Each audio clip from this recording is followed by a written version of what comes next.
Joining us in our newsroom, we have Dr. David Nunley. Great to have you here. And please introduce yourself to our audiences. Good evening. I'm David Nunley. I'm the medical director of the lung transplant program at The Ohio State University in Columbus, Ohio. Okay, so we are talking lung transplants in the time of COVID. And I understand that you've had a lot of success in this area. So can you talk about first the center and the types of the successes that you guys have been having at the center? Well, the Ohio State Wexner Medical Center is a very prolific transplant center. And speaking of lungs, we're one of the top 10 programs in the country in terms of volume of transplants performed with exceptional survival rates for our recipients. The recent COVID pandemic has certainly added a new slant to our work in that many patients who cannot recover from the lung injury from COVID find themselves in need for a potential lung transplant.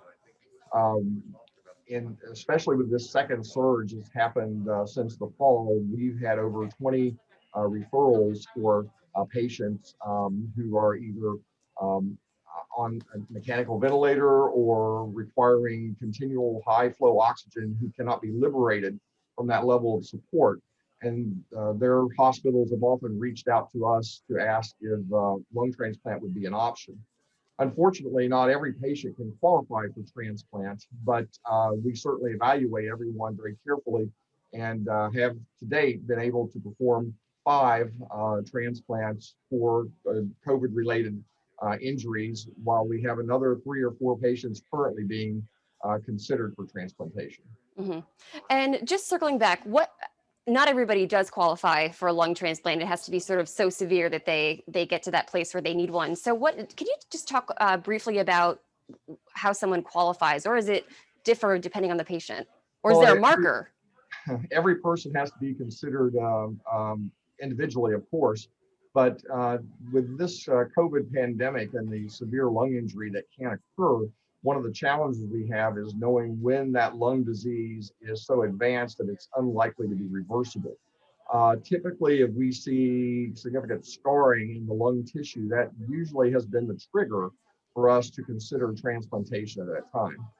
There may be reasons why someone may not qualify for a transplant. We know that people who have other medical problems, especially advanced kidney disease or advanced heart disease, may not benefit from transplantation. So again, all those cases have to be looked at individually. Hmm. And so, what about? I know that you were talking about the pandemic has certainly contributed to the rise in lung transplants. What are sort of complexities that you're finding? I mean, are some people sort of hesitant to come in because of fear of contracting COVID or these things that I mean, because we've seen a lot of sort of medical procedures be put off because people are fearful of going to a hospital or something to because of that fear. Well, like most hospitals in the United States, back in the spring of 2019, I think all programs here, including lung transplant, scaled down because of concerns about risk to not only the healthcare workers in the hospital, but also patients or other people coming into the hospital who may not need urgent hospitalization. I think when the COVID cases kind of died off in the summer, and of course they never went totally away, but those enterprises re-engaged and kicked back into high gear. With the second surge, we pretty much decided that there were so many patients out there that could potentially benefit from our services that we did not scale down during the second surge.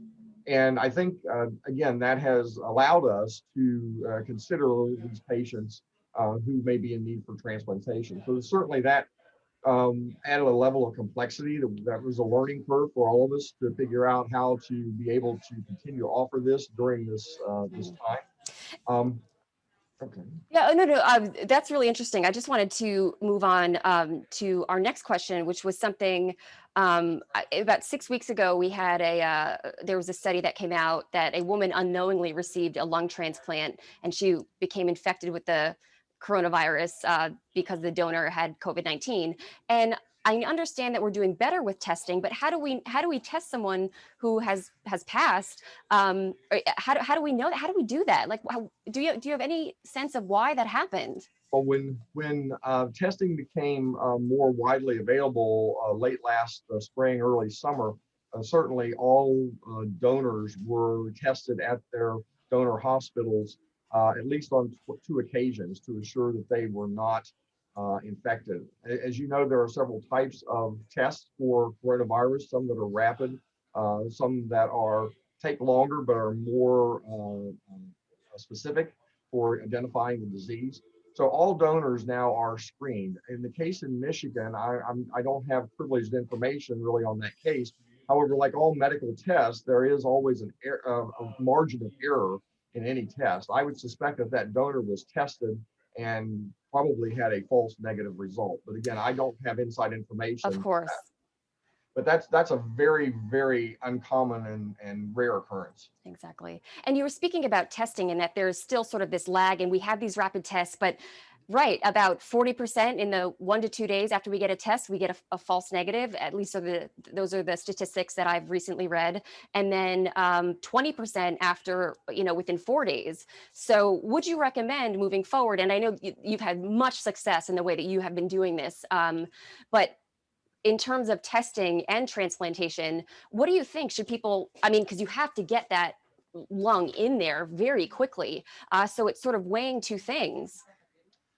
Yes, it's once an organ is procured from a donor, the clock essentially is ticking. You want to try to do that implantation of that lung in that recipient ideally within 4 to 6 hours.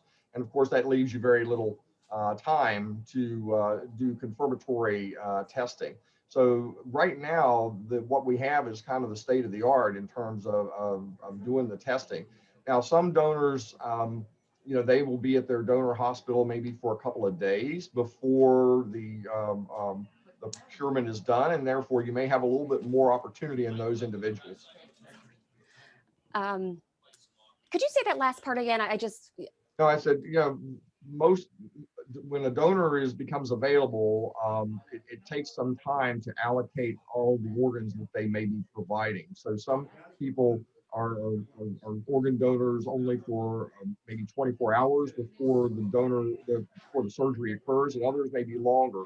Obviously, the patients who are taking longer to do the allocation of the organs, mhm. there may be more longer opportunities and more time to secure their testing. Okay, okay. Well, that's really interesting, and especially the way you put it, the way in which the medical center, the Comprehensive Transplant Center, you guys have at the Ohio State University. Um, so, last 30 seconds. We're almost out of time. What would you like to say about? Well, I've heard doctors say get that this case was very rare, but when you have it, opportunity to get the transplant, get the transplant. Now, obviously, we would like everyone to be vaccinated and not to have this problem, if at all possible. But we're glad that we can provide this service for those who are in need. I think the message that I would give providers is that if you have someone in the ICU and they're not progressing, at least think of transplants as an option. It doesn't hurt to call and discuss the possibility. I'd also like to make everyone know that this is an effort of a great team. It's not just a surgeon or a pulmonologist. It really takes nurse coordinators, pharmacists, social workers, everyone to pull this off and make it work. Okay. And then of course, always we couldn't do any of this work unless patient or people and families didn't choose to give the donation. So that is always important. Yeah. Okay. Well, thank you so much for being with us today, and all of the congratulations on all your success and what you're doing in during this time and moving forward. We really appreciate it. Thank you. Thank you very much. I appreciate your interest.